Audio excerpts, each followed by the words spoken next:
Steady. Awesome. So how is everybody? All right? Yeah, not too bad, thank you. Yeah, how are you? Yeah. Nice day today. Yeah, I know, it hasn't been raining for a long walk, so it was, I was surprised. Sort of took it by, played it by ear. Yeah, so I was pleasantly surprised. So, what I was going to do, I was sort of interested in the sort of more unusual songs. I put the title was the sort of mystical ones, dark and light. Because if you think about art in general, films and stuff like that, there's quite a lot in that sort of genre of the sort of slightly mystical, slightly magical, slightly fantasy type thing, and it runs through lots and lots of different things and lots of really successful things. So that whether that's Game of Thrones or whether that's Harry Potter or whether it's sort of subtle, even what's it? Got the name, Last Kingdom. There's a lot of stuff in there, with strange goings on with Vikings and whatever. So I thought there'd be some shining examples of things like that, and it was interesting because there weren't really a lot. I mean, as you sort of dug in a little bit deeper, you sort of go, "Oh yeah, okay, there's some here," but there wasn't anything that really stood out. It's quite difficult. I was thinking about that myself as soon as I saw the title. I was going to, because I saw your thing on Facebook about magical, mystical. I was sitting there thinking, I'm normally quite good at thinking of songs that are like that, but then the only one that really stood out for me is Wuthering Heights. Oh, that's a good one. Yeah, that's a really good one, because it's got that real. The way in which she delivers it as well is very. It is quite ambient. It's quite hard to really identify why it's to me it's mystical, but the way in which she delivers it is quite sort of subtle and refined, and it flows, and it is quite it's quite ambient in a way. It's strange. Yeah, I think so. You've got some songs that by their very got some awkward key changes as well in there as well. Yes, yeah. So you have a lot of songs that by their very nature seem mystical or mythical. And then you get others that hint at it. So there's a lot of Zeppelin stuff. Yeah. And also with the Zeppelin side of things, you've got that sort of saga-ish thing going on, and that then became a bit of a theme in rock music. So you sort of see it, but it's not that blatant. So what I'd sort of looked at was somebody like Donovan. Interesting, there's a name, bit of a blast from the past. Yeah. But Donovan did a lot of stuff that was very sort of magical, and it was blatantly so. So one song that he did was a song called "Season of the Witch," which has been done by a number of different people. There's a lot of Robert Plant did that one, I think, didn't he? Yes, he did. Yeah.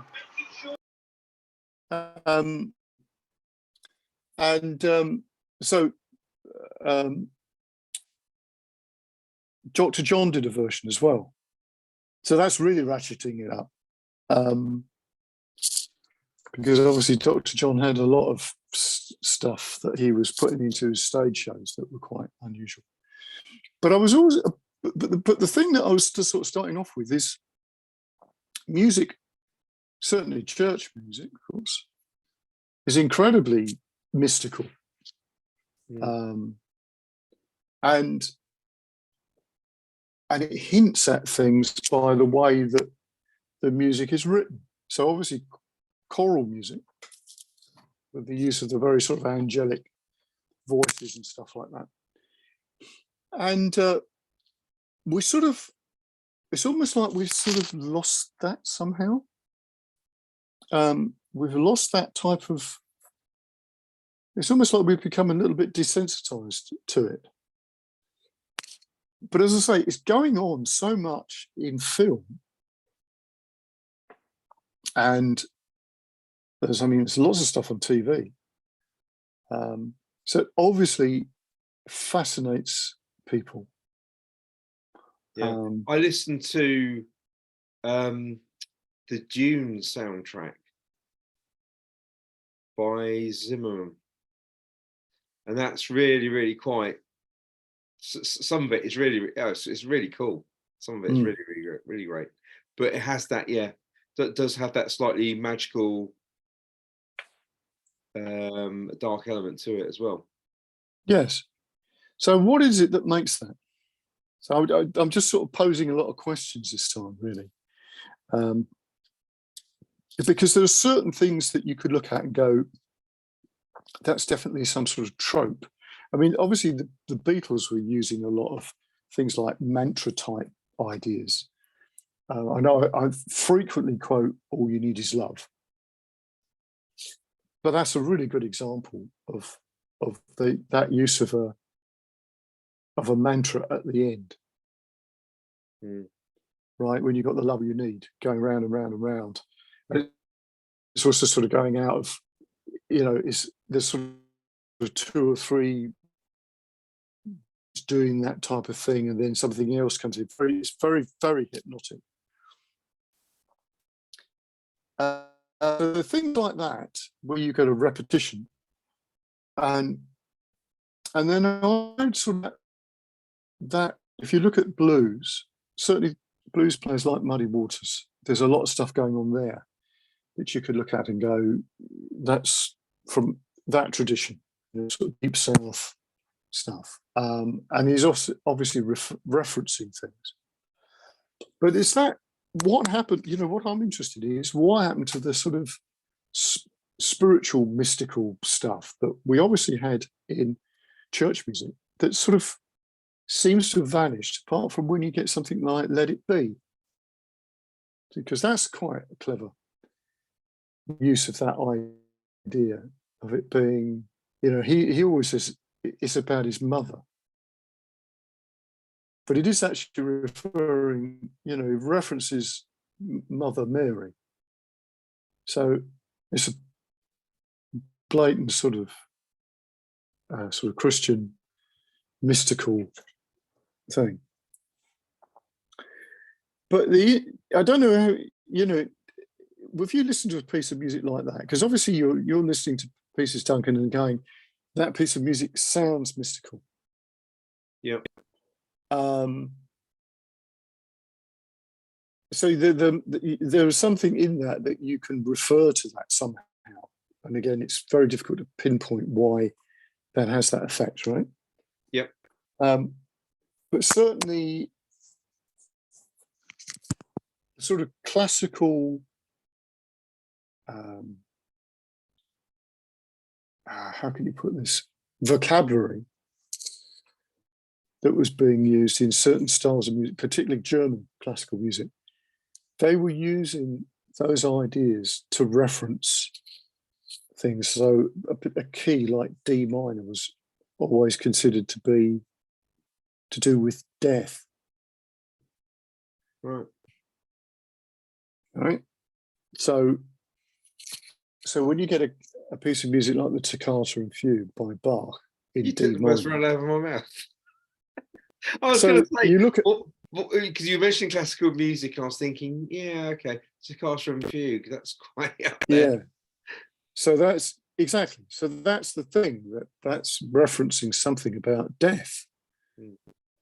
And Bach did a lot of stuff like this, where he would use a lot of numerology in the pieces, and also other things where he would place words in a particular way or from the text against certain notes that reference where they were, you know, how important they were, whether they were to do with being angelic and therefore high up, or they were to do with something else, and they, you know, to do with maybe evil or the devil or something, and that was to do or to do with death, or to do with being buried, and that would be lower down.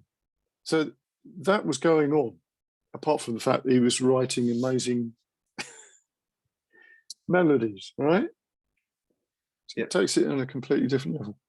Now, what I'm interested in is how that affects us unconsciously from the point of view, and this must be going on because that's, I would say, what adds the power behind a lot of things in the arts at the moment, where you know, in a film where there is some magical or mystical element in a story, and it adds a dimension to it that would not be there. So I mentioned Game of Thrones. I think it's a really good example of that. But I mean, Tolkien is another good example. Although there's no religion in Tolkien stuff blatantly, although it's probably some sort of allegory of Catholicism, but you wouldn't know that from the story itself. Just, you know, they haven't got a religion. The elves haven't got a religion or anything like that. But you can see what I mean. It adds something to the power of the storyline, that there's something you can't explain, or they could do something that's beyond our capability of understanding. Yeah. And I think that's what happens with this stuff.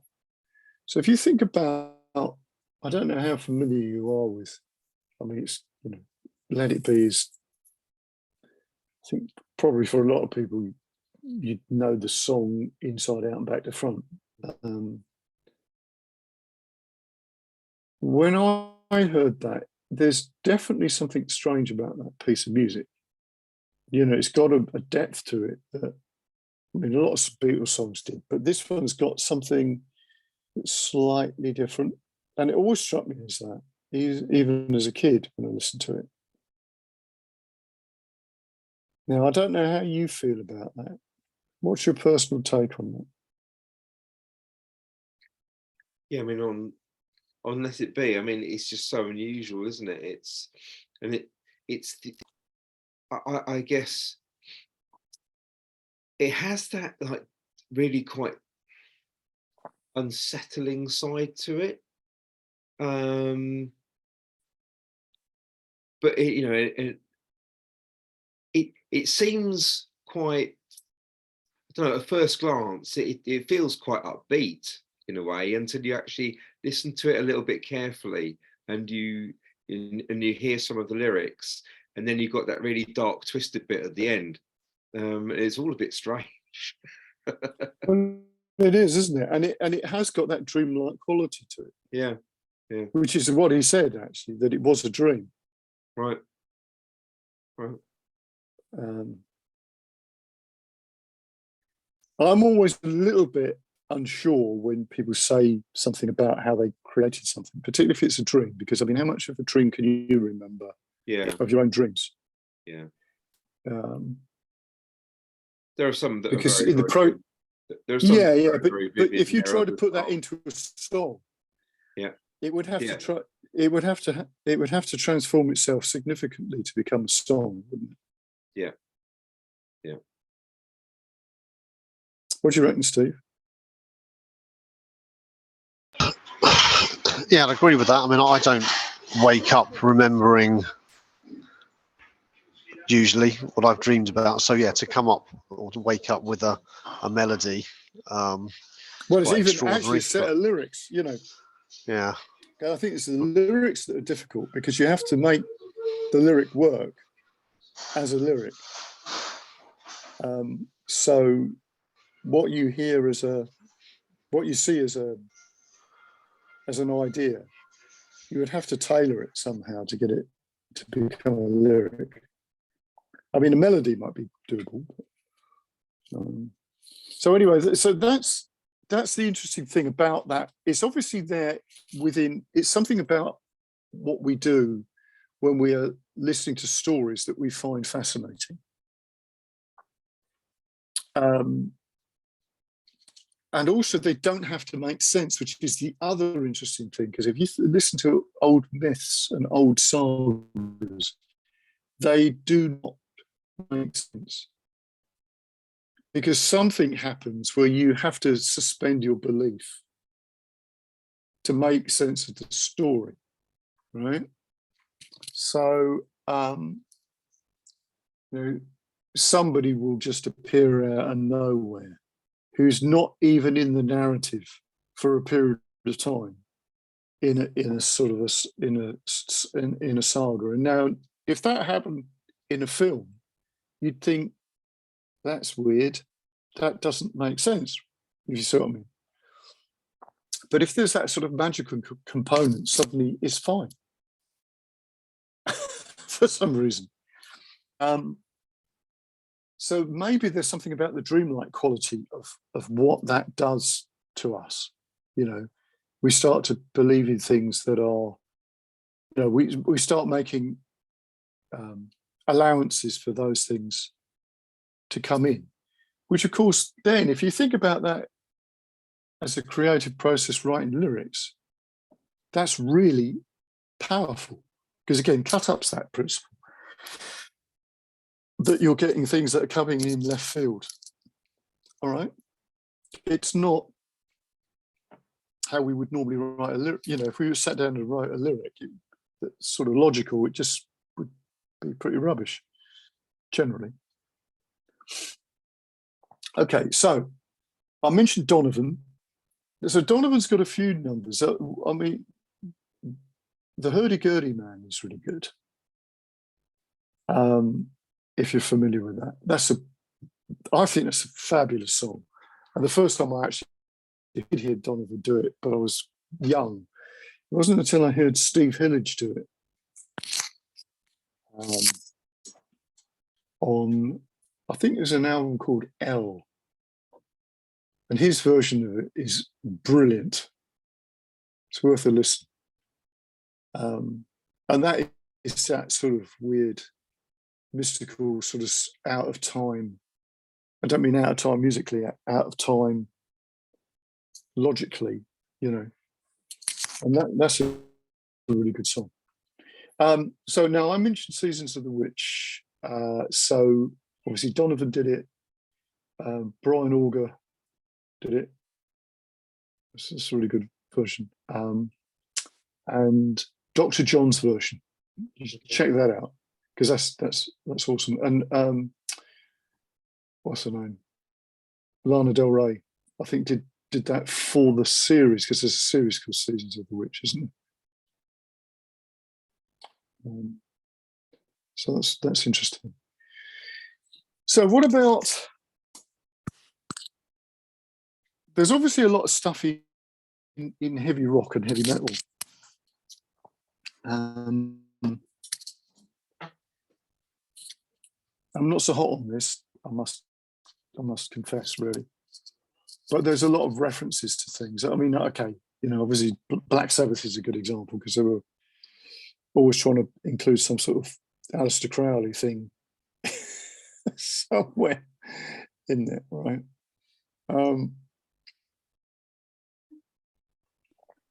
But there's not. Well, actually, I'm saying this, and I'm sure there must be.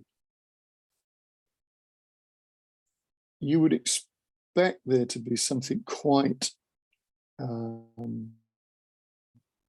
blatantly obvious within the sort of darker elements of that with some of those bands.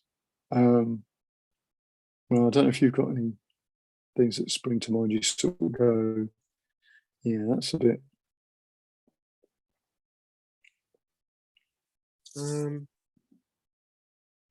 I'm just going to check something out because I've got an idea here. I mean, some of the Pink Floyd stuff is quite magical and mystical in a way. It is. You know, Shine On You Crazy Diamond is quite weird. Yes. Yeah. It is. And actually, in actual fact, I think that's a really good example, because you're talking about Syd Barrett. I mean, that's one explanation of that song. And obviously he was rather interesting. Yeah. And there's also a play on things about mental health as well, isn't it? With Pink Floyd. Yeah. So lots of stuff on Dark Side of the Moon, which actually that reference implies something unusual, doesn't it? Because we don't actually know what's on. Well, we certainly didn't know at that point what was on the dark side. We sort of references, you know, what's going on in your deep unconscious type of thing. So what about bands like, I don't know, Sepultura, or I don't know, can't think of. Sorry, you just broke up there. Oh, okay. I was thinking about some of the heavy bands, you know. Metallica's on some stuff. Well, yeah, actually, yeah, that's a good point. Metallica, yeah. I mean, Sandman's a good example. Yeah. I'm not sure which comes first, the Neil Gaiman book or the Metallica song. I would have thought actually the Metallica song would have come first. When was that? When did that come out? Enter Sandman. God, that was. That's on the Black Album, isn't it? Yeah. Yeah.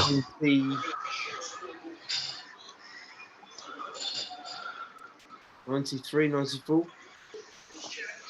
So that's well before Gaiman's book, I think.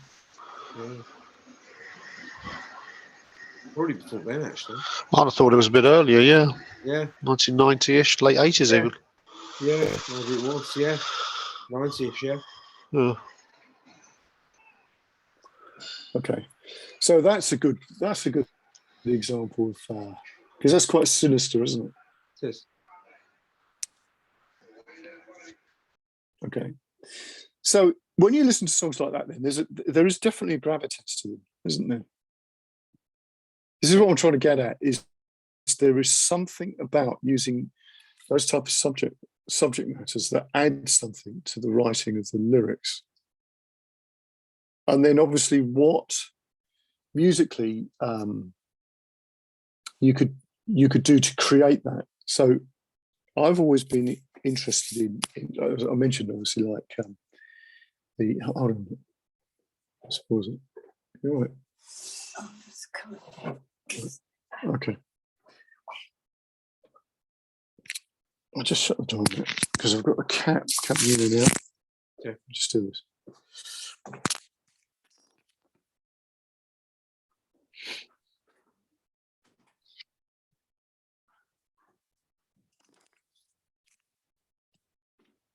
So I was mentioning about the blues. There's definitely something about repetition that's really important in these things, because lots of musical styles that are I can't speak for, I don't think this is necessarily true with like church music, but whenever it's to do with another culture, there's a lot of repetition and a lot of patterns in drums that are of a certain tempo, which is sort of trancey. And I think these are elements that don't know whether we've been sort of slightly desensitized to this or not now, because obviously all of rock music is based on tempos of working heart rates and stuff like that. Whether that's lost that effect or it's been lessened somehow, because it's there all the time. But if you go back to patterns of, because I've always been interested in like things like shamanic drumming, and Sam was talking to me about the Sorry, what type of drumming was that, Vic? shamanic drumming, you know, the sort of shaman where they play Okay. a drum. So that, I Yep. mean, it's a little bit of a tricky term, because obviously shaman are a type of people that come from places like Siberia, but that label has been added to anybody who does some sort of traditional spiritual practice, if you like. But it seems to be a consistent thing, so it doesn't matter whether you're the Sami up in, you know, the top of Sweden all the way around to Russia or whatever, or whether you're in some place in a jungle somewhere. There seems to be a consistent thing about using drums in a particular way, and of course those patterns tend to relate to certain brainwave patterns. Now, they wouldn't have understood it that way because they can't measure theta and whatever. But they certainly knew how to get into those states. So the drumming thing is an important aspect. So the repetition of the drumming. So I think if some you of the think of native, any of that, some of the Native American. Yeah. Oh yeah. Things Indian like things like the Sundance and would have been up there, yeah. yeah, the Ghost Dance was another Yeah. thing that, you know, but it was a very well. We don't want to use the word religion because it's not really that. It's a sort of a spiritual practice. Yeah. But of course, those things wouldn't have been happening all the time. Most of the time, you didn't. That wasn't going on. You weren't hearing music. I mean, you were hearing sounds of nature and all the rest of it, but you weren't putting a CD on or down, you know, streaming music. So once you experience that, I mean, it would have had a bigger effect, I guess. So I don't know whether, as I say, we're a little bit desensitized to it. But anyway, I was talking to Sam about, he was talking about Rastafarian drumming. So the original Rastafarians lived sort of up in the mountains in Jamaica, in the hills, and they were more or less left alone. They were sort of social outcasts originally, until it became sort of trendy, I suppose.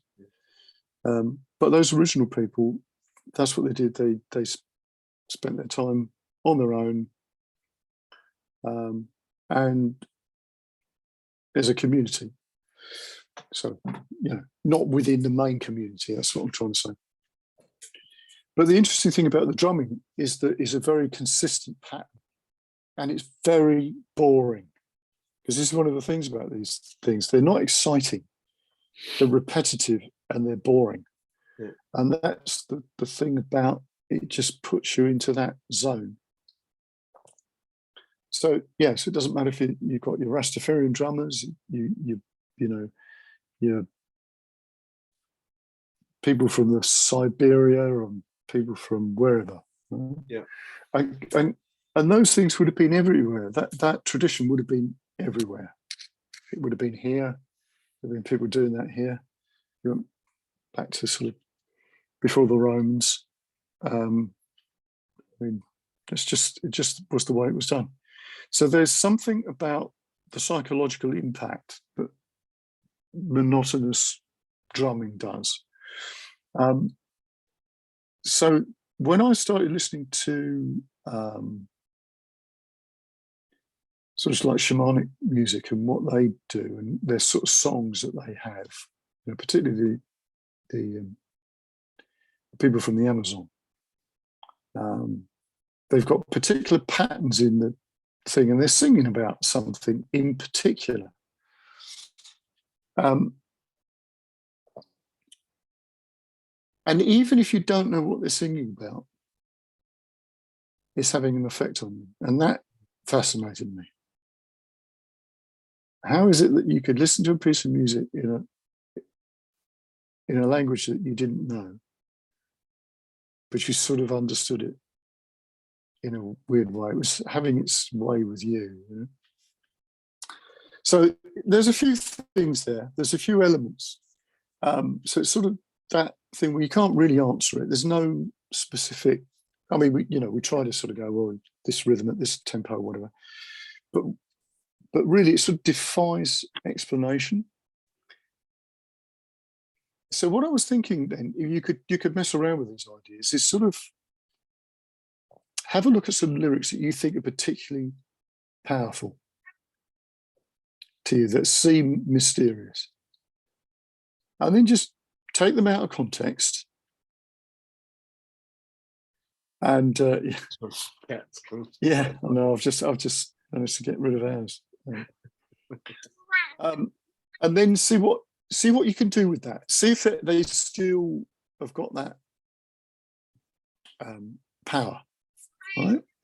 And again, if I don't know if if you remember in the early stages, we were doing a lot of cut up. There was one we had one lad called Charlie who was at Blues Camp one year. I don't know if it was the year you were there, Duncan. But his dad's a vicar. Yeah. So Charlie used to use hymn books because they're magnificent. Because suddenly you're writing, you're taking some fairly mundane things from everywhere else, and then suddenly you get some weird imagery from a hymn, or a verse of the Old Testament or something. Right. So what did you do? Take the odd line as kind of part of his cut up? Yeah. And it was Leonard Cohen does it all of the time in the lyrics. Right? He's always sort of referencing. And because once you do that, it just adds something of that sort of, like you've got some deep meaning in what you're doing. Yep. Okay, so that, I mean, that's a few possibilities. So I've got a couple of songs that we could have a look at or have a listen to.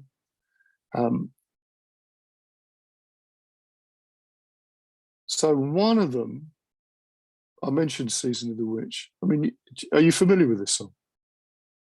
No. You said that Robert Plant did a version. Steve, was it you who said it? Yeah, so I know that version. I actually saw him. He was down in Folkestone a few months ago, so we saw And him he there. did that, did he? Forgotten that he did that. Yeah. Okay, that's good. All right, so a couple of other examples. So we can choose one of these. Obviously, we said "Let It Be," didn't we? "Witchy Woman,"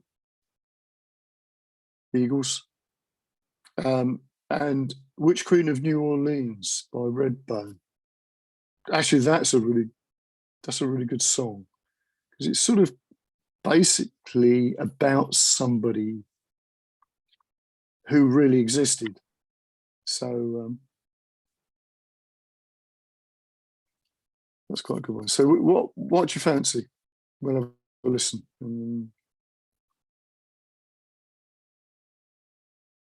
Happy with the "Season of the Witch." Which one do you want to do?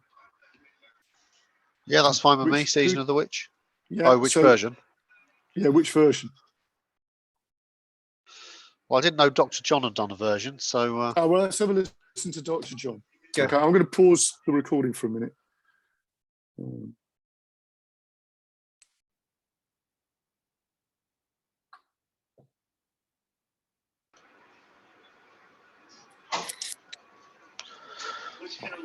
quite a lot of repetition there, isn't there, as you said? A lot. But there are in a lot of his songs, though, aren't there? They're all. He pads out the lyrics quite well. He does. He does. And it always gives you hope that, you know, you can still make it as a singer. 'Cause, I don't know if you've seen any clips of him recently, but he hasn't got better with age. no. No. People still Yeah, pay to I go and mean- see him, though. Yeah, is he still with us? Yeah. He's amazing. It's amazing he's still there then. There's bits missing.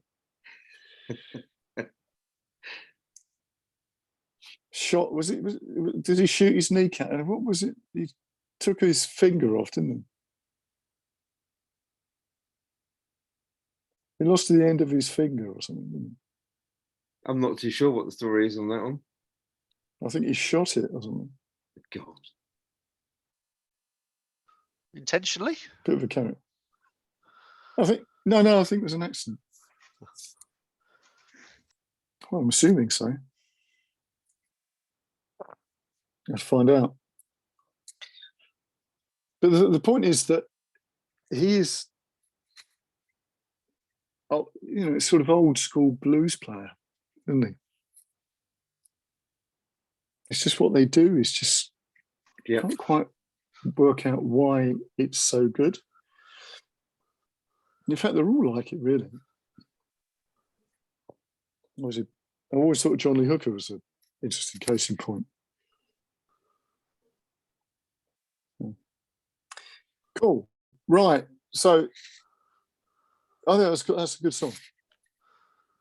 Certainly one that can be done in whatever way you want. So that might be a little bit of an untapped resource as Donovan.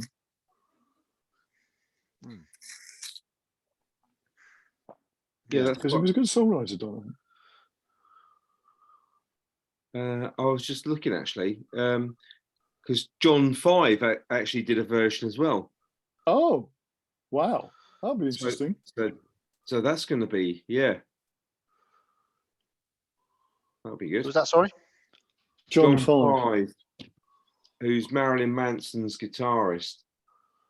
So he's done a version with the Creatures, which I can see here. So that'll be, well, it's called Season, but whether or not it's the same song or not, I don't know. But What's it called? What's it it is. say? Season of the Witch. Oh, it must be. Yeah, must be. Must be.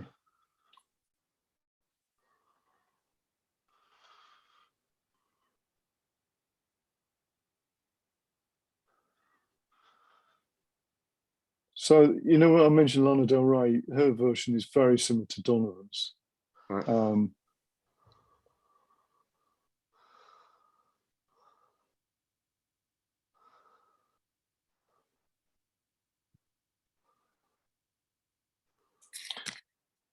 So it's good when you get a version that's not the same as the original.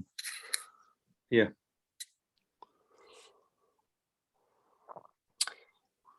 So we've got obviously that element where we can just put something mysterious into something within the narrative. I think that is definitely something worth doing. Anything that gets you away from the obvious lyric. All right. It might be an idea to sort of have a bit of a deep dive into some of the Zeppelin stuff. Obviously, what's going on with Zeppelin is that sort of Lord of the Rings element. Right? You can actually sort of see where that lot's coming from. But there's also that references to fairies and goodness knows what the May Queen. Because you think if you put that in a song, it's going to be like really rubbish. Because it's not at all, is it? No, Brilliant. no. It works so well. So it's actually got almost that sort of Shakespearean thing going on with that. It's as if it's like Midsummer Night's Dream type of touch.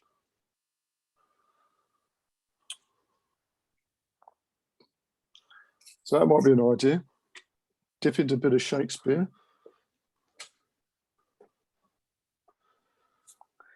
See if you can nick anything from there. And in fact, there's quite a lot of magical stuff going on in Shakespeare anyway. Prospero, and apart from.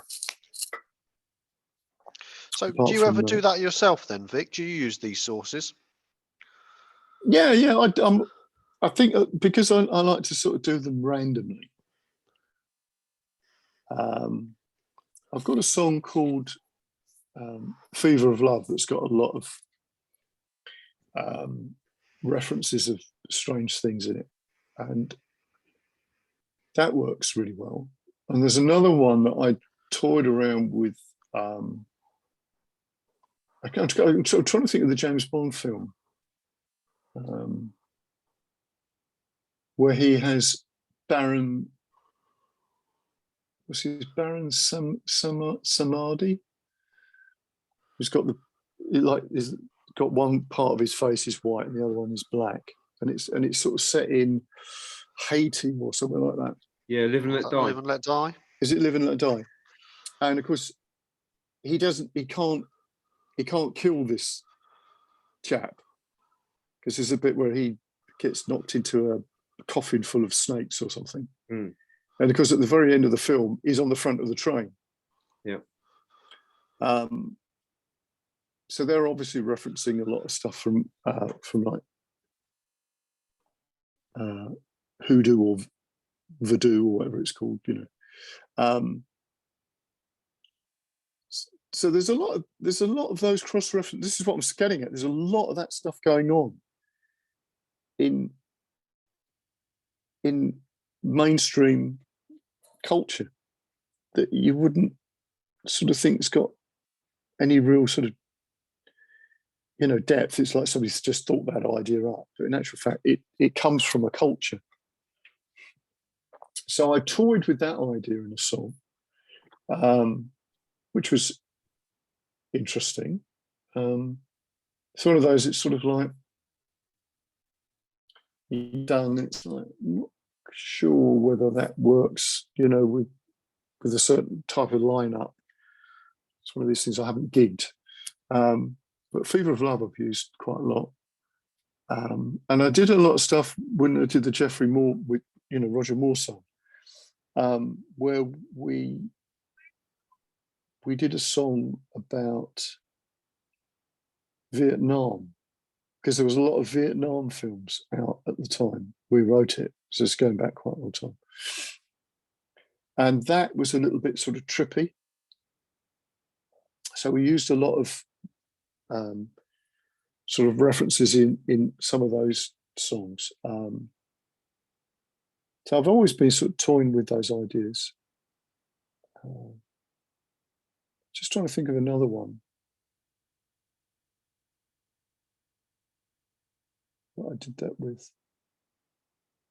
That I've actually got recorded. I think that's mostly the ones that you can find. No, there's another one called Goddess, actually, which is a Red Touch song. So yes, in answer to that, Steve, I have sort of used a lot of things where I've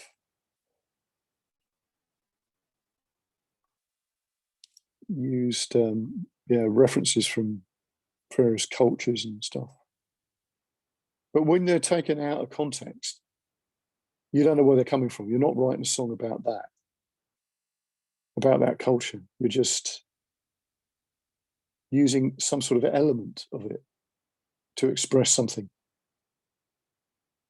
because we've always done that with music, you know, because blues is a good example of that. I mean, you know, we always think of blues as being a black music form, but of course, originally, a lot of those musical ideas came from the West, found their way over to America, and then they were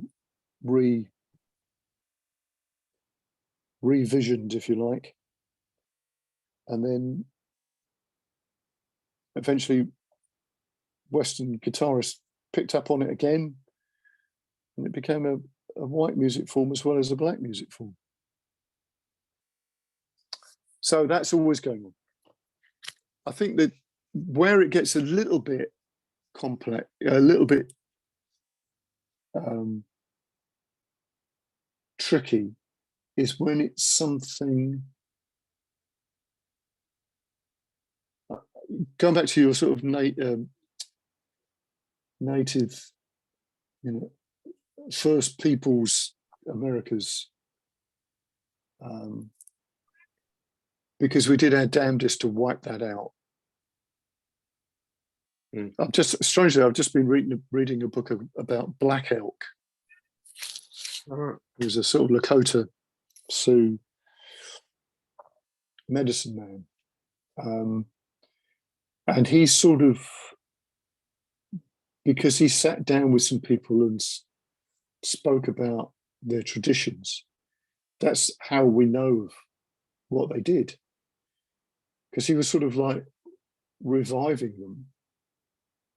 I think he died in about 1946, 47. Perhaps it was a little bit later than that. Might have been a little bit later than that. But he could, I think he was either at Wounded Knee or Battle of Little Bighorn. He was at one of these places. I mean, but that Little Bighorn, I think he was only a kid. But I think he went to the battle site after they'd wiped out Custer's cavalry.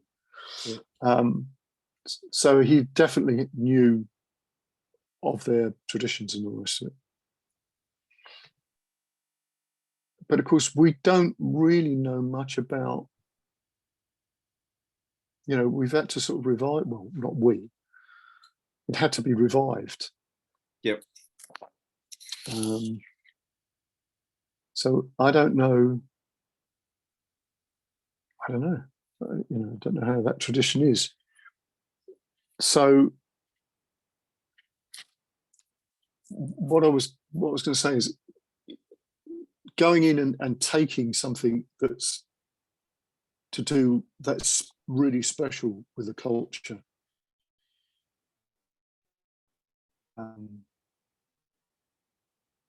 stealing it from them, and then not allowing people to do it in the first place, I think is appalling. But and use that you hear and all the rest of it. So I think it's inevitable that things that come from cultures are used. It's just what we do about those cultures. You know. But anyway, that's another story. Cool. Let me just pause this a minute.